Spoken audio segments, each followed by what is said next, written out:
perceive motivation.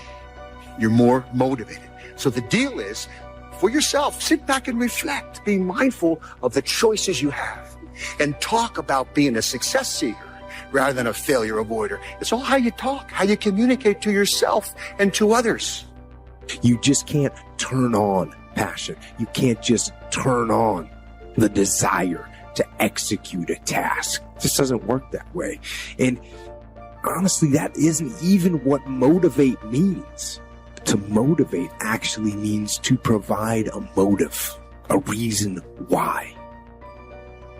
When you have a thing that is pulling you through because you're legitimately excited about it, that's when things start to happen. So I find that a lot of times lack of motivation has to do with not structuring your life in a way where you actually care about the outcome. So find that thing, stop judging yourself, because I think everybody at least sees a flicker of interest inside of them, something that they really find interesting and they want to at least explore deeper.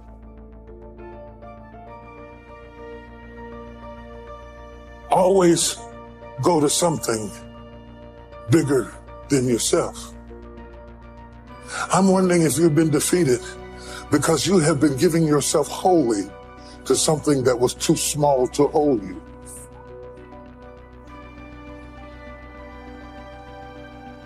Have you thrust yourself into a glass of water? Yes, sir. Have you leaped off the diving board into a cereal bowl person?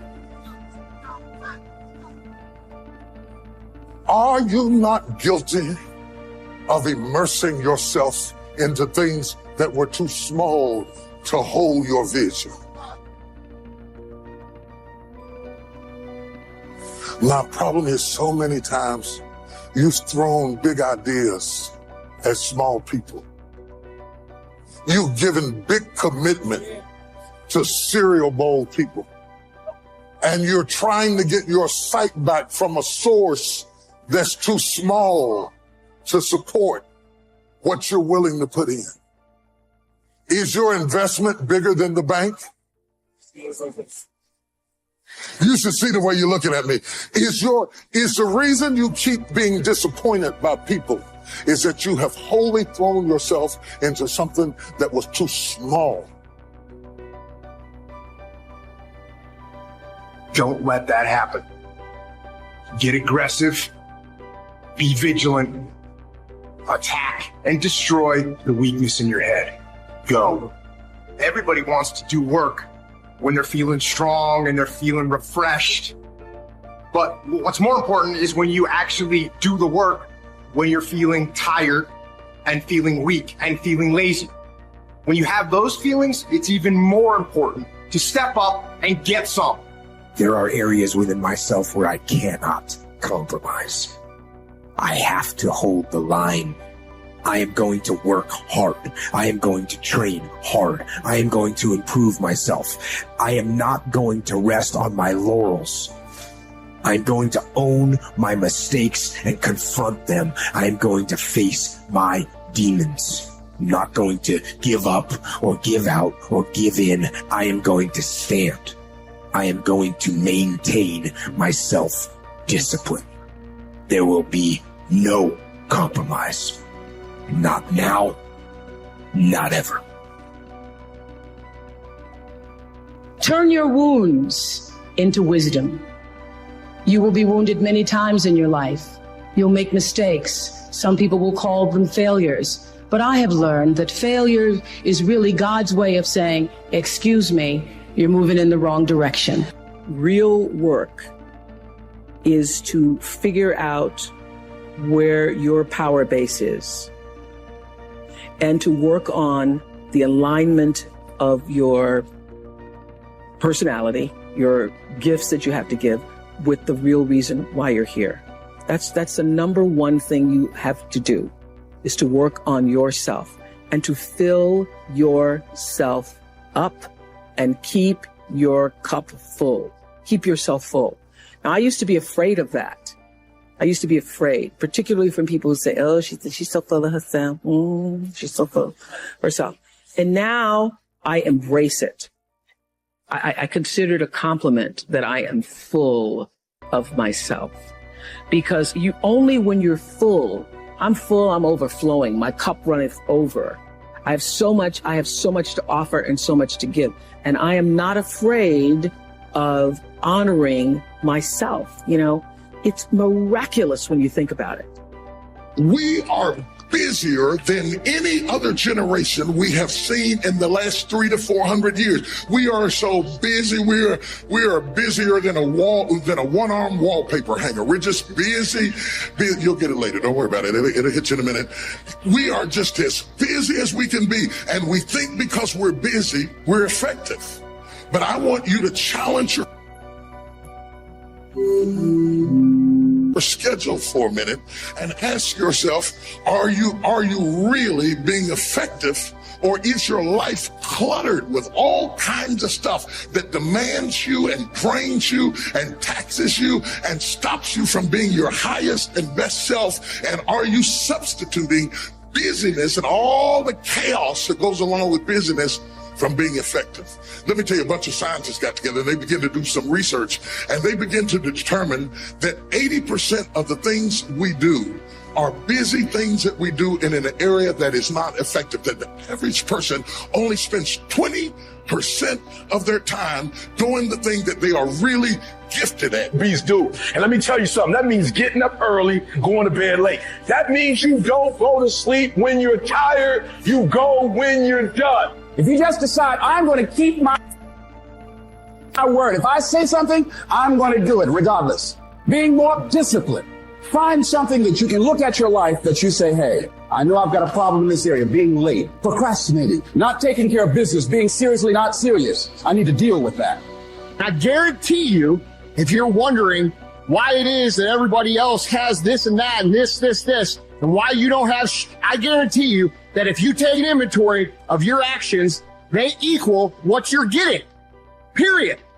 If you do the work consistently, if you invest in yourself consistently, 10 years of motherfucking work when everybody else is partying, making excuses, doing the cool thing on the weekend is going to pay off.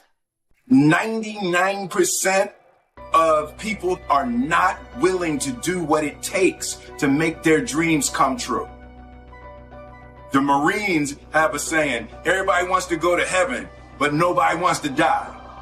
The center of bringing any dream into fruition is self-discipline. You know, something as simple as food and eating is not about your body as much as it is about your mind. It's getting command of your mind to be able to choose actions that are in your own best interest. Every day, we are choosing that's not in our own best interest. So if the world is attacking you and the world wants to fight you and the world's trying to hold you down, so you're going to kick yourself in the balls? So you're going to stop yourself from getting what you dream? And I think the word discipline has kind of gotten a bad name. We think about it in terms of punishment.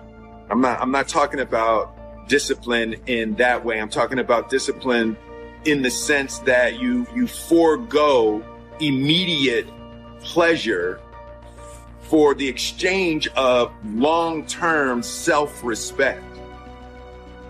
I believe that self-discipline is the definition of self-love. That when you say that you love yourself, that means that you have behavior towards yourself that is loving. Self-discipline is the center of all material success. You cannot win the war against the world if you can't win the war against your own mind.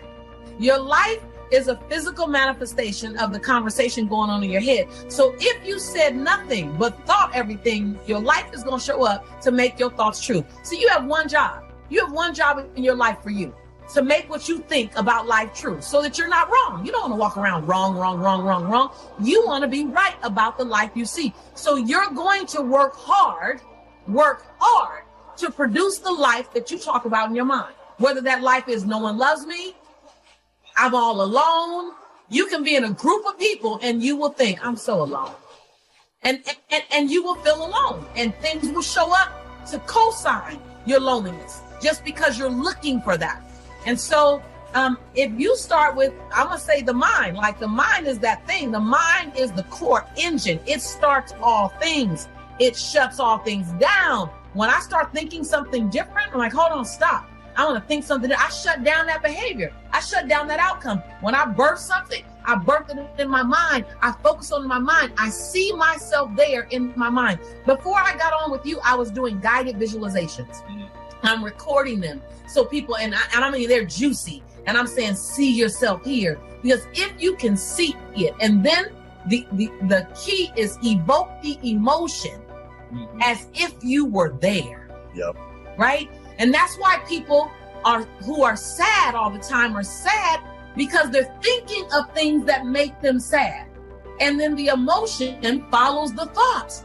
So I'm going to say everything starts with your thought, Lewis. But let me just say this. When you speak your future into the world. You speak your future. Whatever you say, whatever falls off your tongue, when you say I am, right?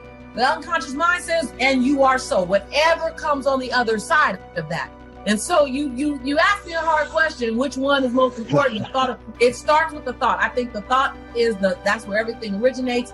And then you add a whole lot of turbo boost to it with your tongue. Self-love is when you say to yourself, man, look, I know you and that girl got a real connection. I know y'all vibe, but that's your girl's cousin. So I love you too much to let you do that.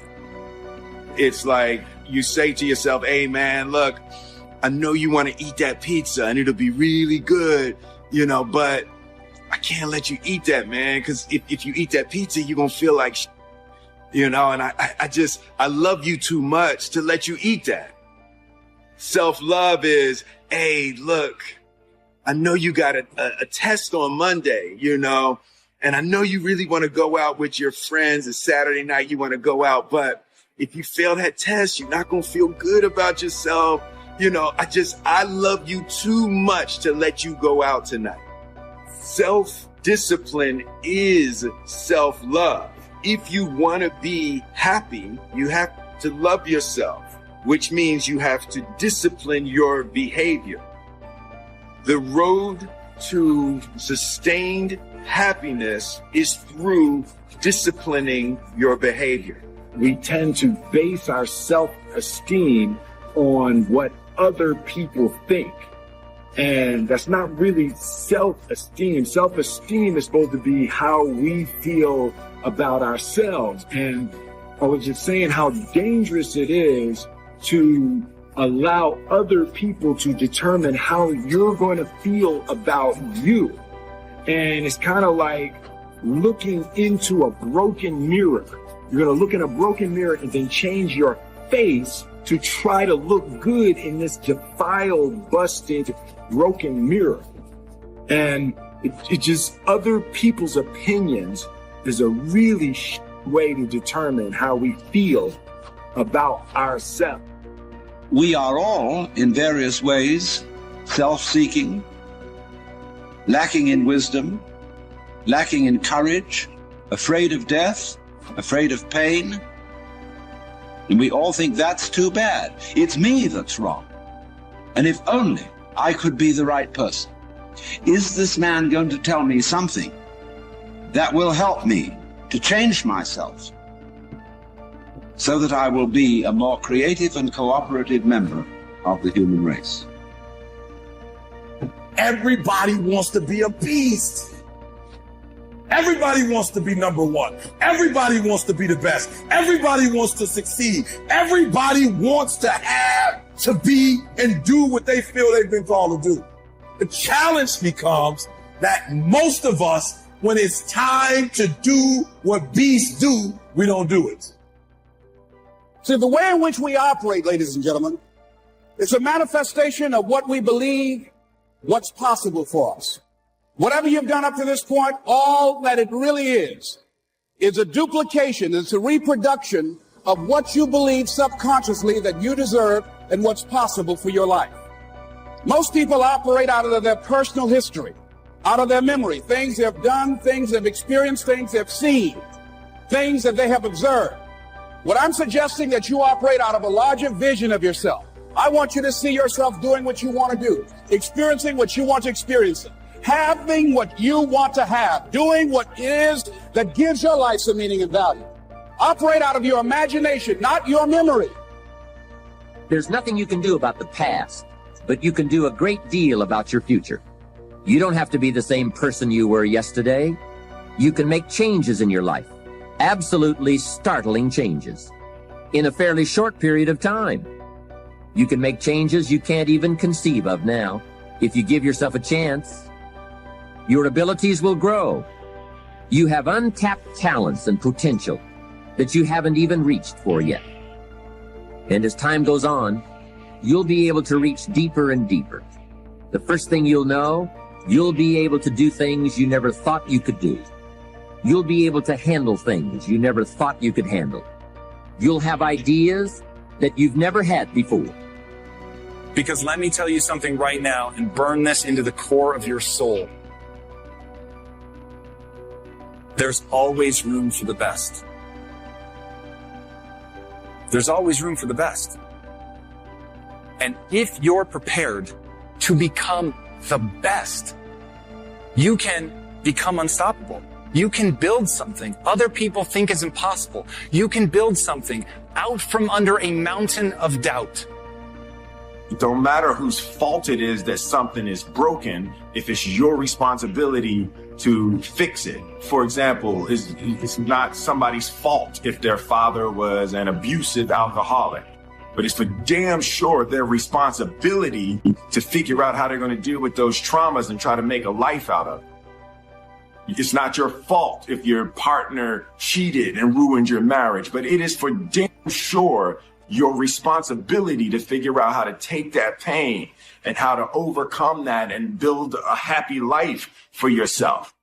Fault and responsibility do not go together. It sucks, but they don't. When something is somebody's fault, we want them to suffer. We want them punished. We want them to pay. We want it to be their responsibility to fix it, but that's not how it works, especially when it's your heart.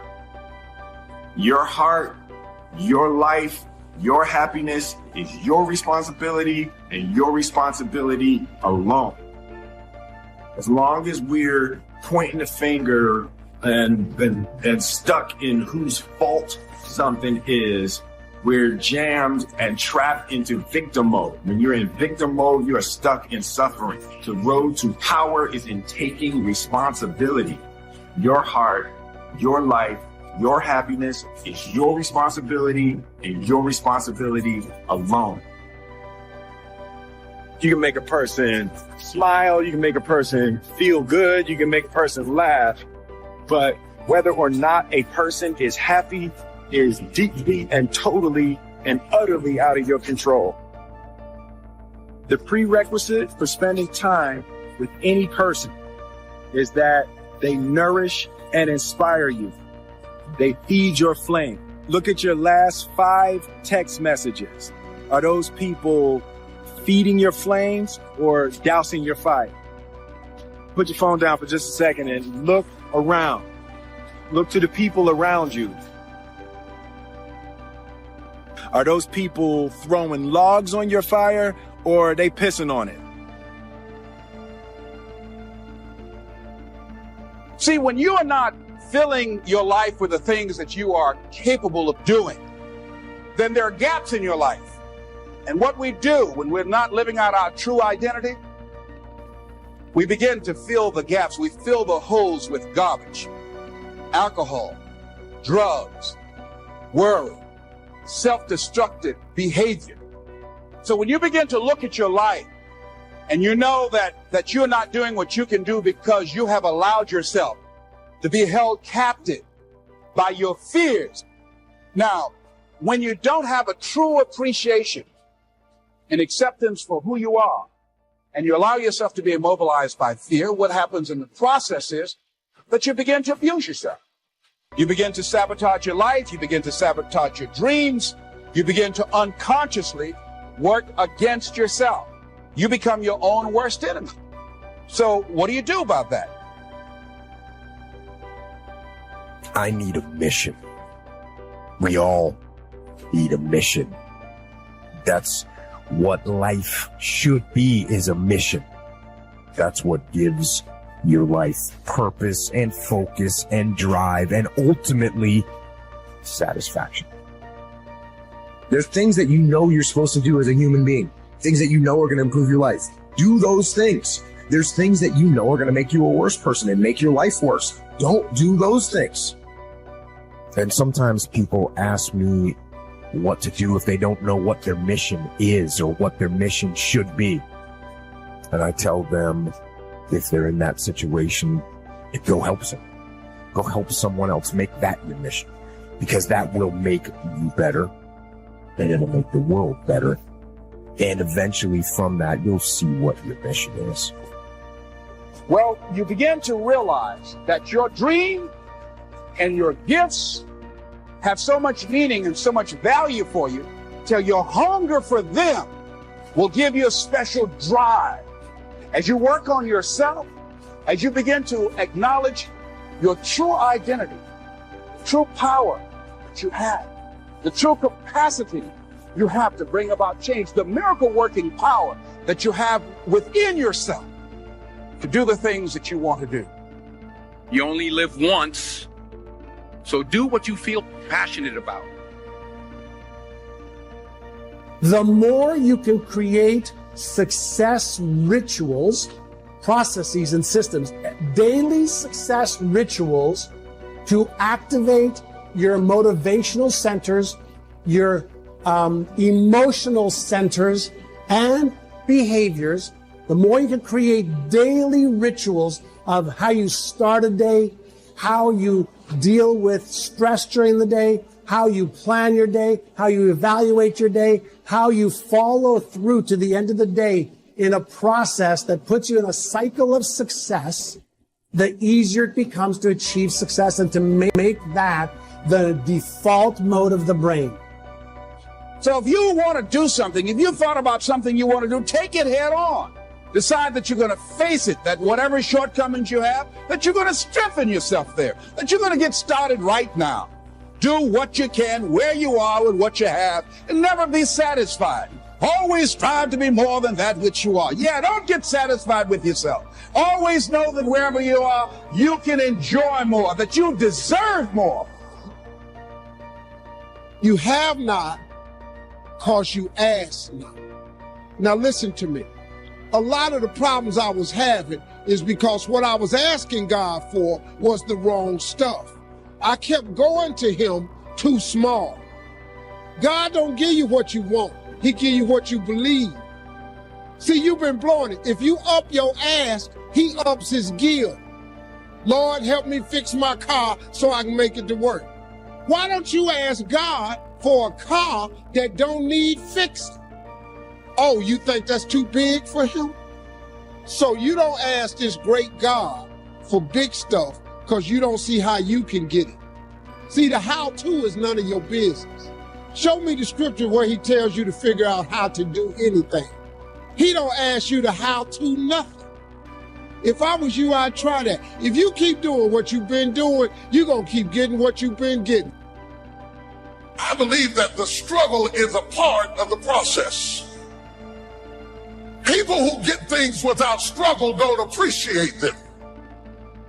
It is the diligence and the fight to be relevant that creates the backdrop that when you get there, you appreciate what God has done.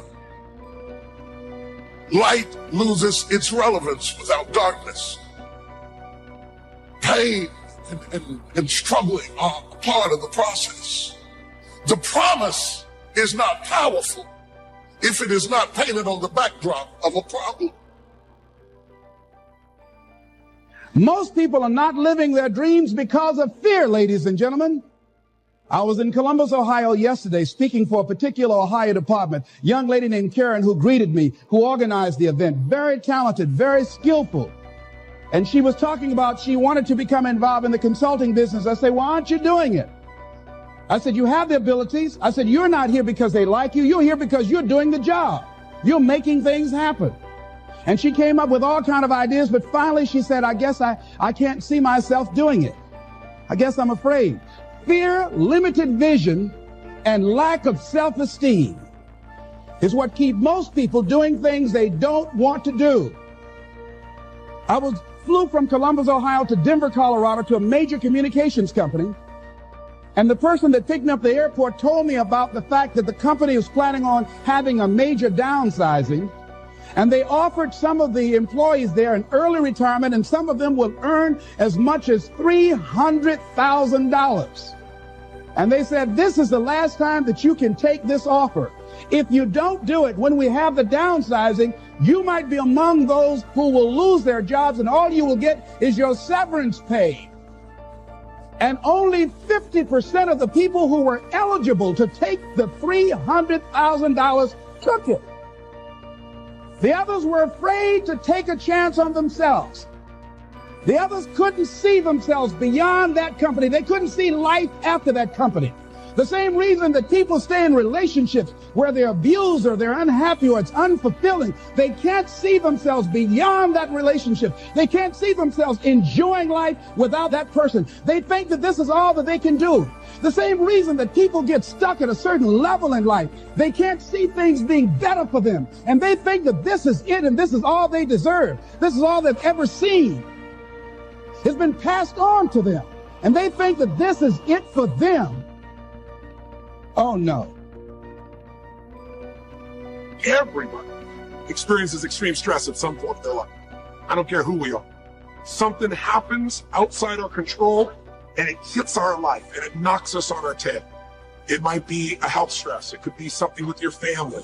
It could be economic, career. It could be something emotional that happened, biochemical. There's so many things. It could be an environmental situation that had nothing to do with you. Every one of us in our lifetime are experiencing extreme stress these days because of the economy and the way we respond to it. The majority of people are experiencing some form of extreme stress, at least according to polls. Stress doesn't come from the facts. Stress comes from the meaning that we give things. Yes, those things have happened. But the real question is, if we fight what's happened, we've got a problem. We've got to decide, what are we going to do with what's happened in our life? How are we going to take this? How are we going to mold this? How are we going to turn our life around? Because when you come up with a new meaning, you get a new life. Well, we're going to take a look at something from a different perspective. We're going to ask you this question. What is the single force that controls the quality of your life? If there was one gift our Creator has given us, or the universe, whatever you believe, what is it? What is the one power that you have right now in this moment that can change everything? You have it, I have it, we all have it. This one singular individual power that can change anything in our life, regardless of what's happened to us. And I know you know the answer. The answer is the power of choice. The one thing we have in this world is we can't control the events, but we can choose what to focus on, we can choose what things mean, and we can choose what to do. Those three choices, those three decisions really control our life. It's not so much the conditions of our life that control our destiny as much as the decisions of our life. Try for a second to think about something. Think about your life. And just think about, are there a few decisions? If I were to ask you 2 decisions you made in your life, you know, that if you would have made a different decision, you would have had a totally different life. I mean, it may be, a life may have been better, or it may have been worse, I don't know, but you would have a different life. I'm not asking you to buy into the fact that you should have known the answers. I'm just want you to see more of a decision. How is your life better today because of a decision you made? Here is something else exciting. It's possible for people of modest means to start a wealth plan. You don't have to be wealthy to have a wealth plan. You don't even have to be healthy to start a health plan. All you have to be is smart enough to say, hey, I've got the wrong plan, and I'm going to get around someone who has a better plan and make it my plan. So, find some successful people to help you fill out your success plan. Find somebody healthy to get your better health plan going. Find somebody living a unique lifestyle to develop your lifestyle plan. This is called association on purpose, getting around the right people by expanding your circle of influence. I have a really unique friend. I'm always trying to find more ways to spend more time with him. He's the big game hunter, millionaire, businessman, traveler, and in my opinion, one of the world's great philosophers. He has two special gifts among many that make it worth all the time I can possibly spend with him. And those gifts are, one, the ability to absorb, the ability to soak up a day and all of its events. His memory is uncanny. I swear he remembers in detail almost every day of his life and every book he's read. I think it is more exciting for him to go to Spain and come back and tell you about it than it is to go yourself. And the reason is, when he's there, he doesn't miss anything. He picks up the sounds and the colors, the experiences and the happenings. He absorbs like a sponge the sight, the people, the whole scene. Then he has this second unique gift, the gift of expression. He can put all he saw and touched and felt into words, exciting words. When he talks, you can feel the water lapping on your feet. You can see the color. You can smell the aroma of the flowers and the food. What great gifts to absorb and to express. If I spend a day with him, I get my time's worth. He can put a year into a day's conversation. It leaves you spellbound. He can read a book and with flawless detail give you a capsule version, and more often than not, make it more exciting than if you read the book yourself. From Shakespeare to the Beatles, from Africa to Beverly Hills, he's got it, recorded it, and can express it with spirit and precision. You can imagine what a valuable association this is for me.